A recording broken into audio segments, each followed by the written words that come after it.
All right, guys, so welcome to Joe's RC Corner, and today we're out at the hangar. We did have Dave, the Texas Cruiser, basically. Dave just stopped by. He's on his adventure of a lifetime, guys. He's doing all 48 states on his way to Oshkosh. So if you guys are out and you're going to Oshkosh this year, make sure you stop by the Viking booth. Because he's going to have his plane there, and he had just completed an awesome trip. This was the first stop of his trip from Texas here to New Mexico. Stopped by, visited the L750 Cricket, and kind of looked over what I was doing. He seemed okay. He seemed pleased with what I'm doing so far. I'm not screwing it up too bad, so that's always a great sign. But yeah, guys, this is awesome. He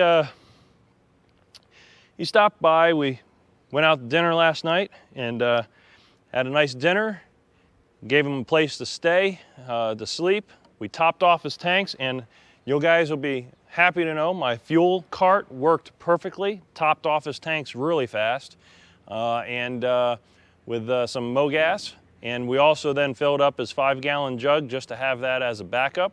So if he needed to stop and not able to get anything, he could at least put another 5 gallons into his plane. So that's awesome. I'm really happy to have been able to help out and support him on this wonderful adventure.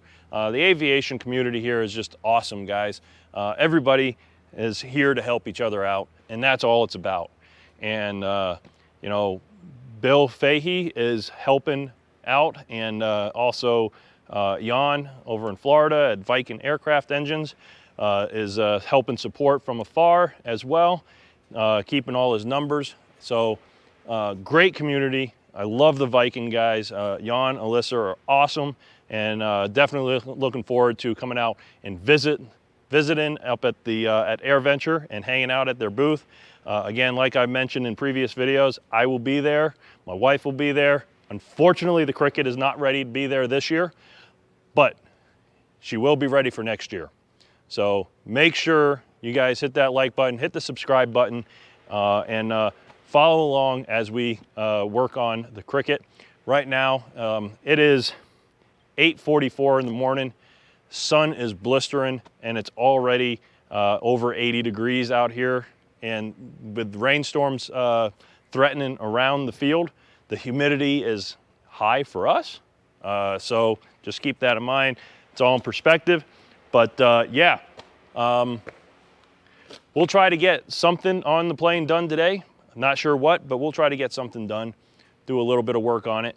Knocking out one thing at a time, guys, and moving forward. So let's get to work, and make sure you visit the Teespring store, guys. I got these shirts for sale. Viking powered L750 Cricket on the back, Joe's RC Corner on the front, and we're gonna get working on doing a little bit of work, so stay tuned. All right, guys, so Dave just finished up, and he's gonna be heading out. So we'll get a video of him taking off and heading out. He had a great trip, great visit here, and we'll see him later. Keep an eye on his trip. I'll put his link on the description. So Dave's heading up out to Arizona next, out of New Mexico.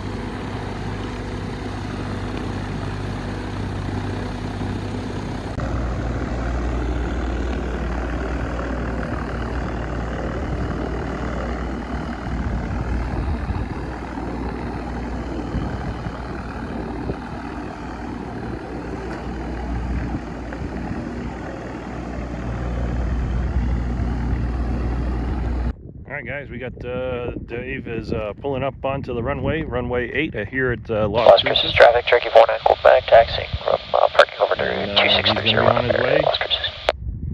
On his way out to And as taking off 30, I'm going to be over you on the downwind leg for 04. You should be under me, over.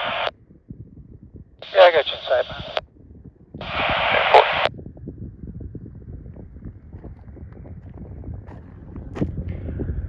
All right, guys, here he goes. Dave is on his roll, and he's departing runway 8 at Las Cruces International Airport on his way to Arizona for his 48 State Challenge. And we'll see him in Oshkosh. And he's off. Zenith with a Viking engine. What a flight, guys. Great visit. And he's gone.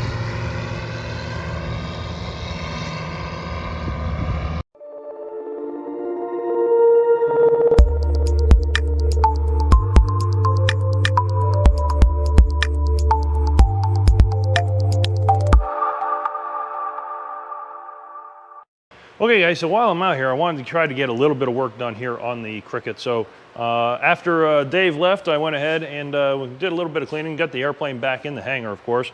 But I've been putting this part off for quite some time. This is my panel here that goes on the back of my center console back there. And I'm gonna be putting my headset plugs behind me, so that way down along the back, and then that way I can plug them in, have them come forward from there. So I put my panel back here, and right now I do have to put some nuts in there to hold this on, but really just with these screws, they hold on pretty good. Put in a plastic grommet around the hole for when we get the wires all routed in there nicely. But so that looks pretty good. That's going to fit in the back and give me my my two headsets. So let me go over to the plane and we'll take a quick look. So apologize for any lighting, but basically this is the panel that goes right back here. And it slides right up underneath in here. It's hard to do this one-handed, sorry. There we go. So this will go right here, guys. As you can see, I'll have my wires for the headsets plugged in right back here behind the seats. And just run them wires back, plug them in, and good. So we still got to do a lot of routing and make sure nothing interferes with any of my control linkages in here. So we still got all of this to do. I got to get my brake lines lined up and get that taken care of. While Dave was here, he pointed out a really nice spot that I can put this. So we're going to go down under the plane here.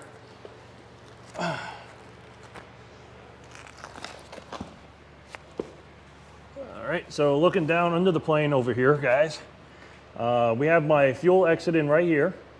So I'm going to actually put it in line a little bit closer towards that front near the radiator, right up there in the middle, right there, just past the clamp, because we want to keep it a certain distance away from this angle here, of course. So we want to put it right down over there. So that's where we're going to put it. We'll get that tied up, and then we'll have to run these wires up over to the EIS, and that will be the plan. So may not get that drilled out today. Well, maybe. It's not much to do. So maybe we can cut that fuel line, get this in place in the middle, feed the hole for the wire, and get the bolts lined up, and then just mount it right up there and call that part done. That's two things off my list, guys. So that's pretty good. We're knocking stuff down on the list. We'll get this in today, and we have that. The headset mounted, at least where they're going to be mounted. That's all set, ready to go. And that's two things off the list, guys. So we're marking them down.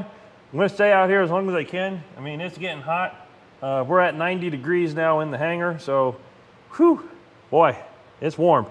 But we definitely want to try to get some more work done on the plane, so that way we're not just wasting time. So let's keep working. All right, guys, so we're back, and I didn't do a time lapse today, but we're gonna go ahead and jump under the airplane and show you the final thing that I got done today before it gets really hot, because as you can see in the temperature gauge here, woo boy, 96 degrees.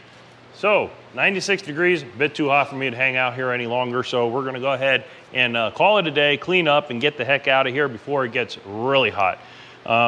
So it just seems like I'm not gonna be getting a whole lot of work done here in the hangar at this time of the year. It just is what it is, but that's okay. So we're gonna go ahead and take a look underneath here, and I'll show you what we got done. Ooh, okay, oh, yeah, God. Whew. Okay, so under the plane, we went ahead and we got my fuel flow sensor installed here. So we had my fuel line originally just went down through underneath in here and then up to the cowl up there. So what we did is I needed a straightaway basically for this to work properly according to the instruction manual. So this gives me a nice long straightaway after a filter and before any filters or bends up here in the front. So we have that mounted.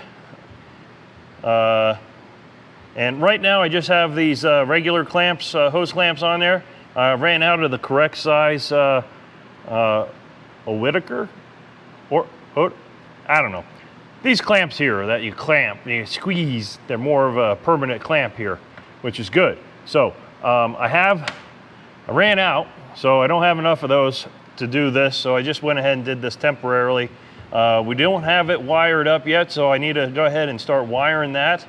We'll probably try to do that a little bit tomorrow when we'll route some wires up to the EIS, so that way that is all set and ready to go.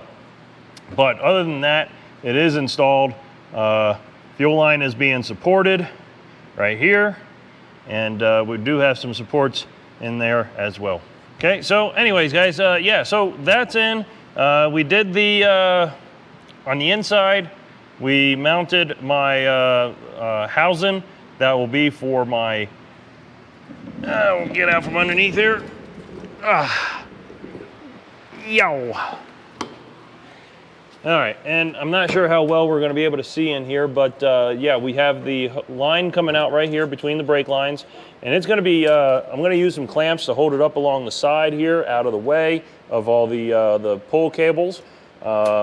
Maybe even route it down underneath with a little bit right here, down low with a strain relief loop there.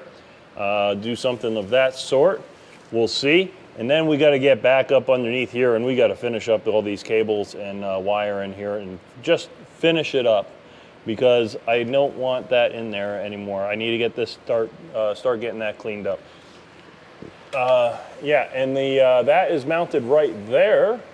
So all the wiring for this, I'm going to try to limit how much is going through here. I may be able to route one on either side of here, along the sides, and then get it up here. I don't know, we'll see how that works. If not, then we'll go along the sides and get it back there to the headsets.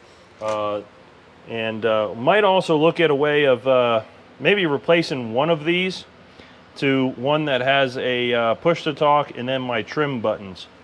And then I may, because I already have my flaps already here. Flaps might be okay here, but I might want to have my trim over here. So flaps right at my throttle, good to go there. And maybe have a trim switch, trim hat switch, something like that on this. We'll see, I don't know yet, is basically what I'm saying. And I need to clean up these hoses and stuff, because as you can see, they do interfere. So we need to get all that cleaned up. Move things around and get that pinned to the sides, and we'll be good to go. So other than that, guys, there you go. There you have it. Okay, guys, so that's going to be the end of the video for today. We're going to go back home where it's nice and cool, maybe work on something in the garage. Then maybe tomorrow come back out here and do a little bit more work on her before it gets too hot again. Right now, it's going to be one of those things where you get one task done at a time. So we'll move it along, we'll keep going, and we'll get something done. So anyways, guys, I hope you enjoyed the video. Thanks, Dave, for stopping by and along your trip. Good luck. I hope to see you guys all on the next video. And Dave, Alyssa, Jan, and Bill, we'll see you guys at Oshkosh. Bye now.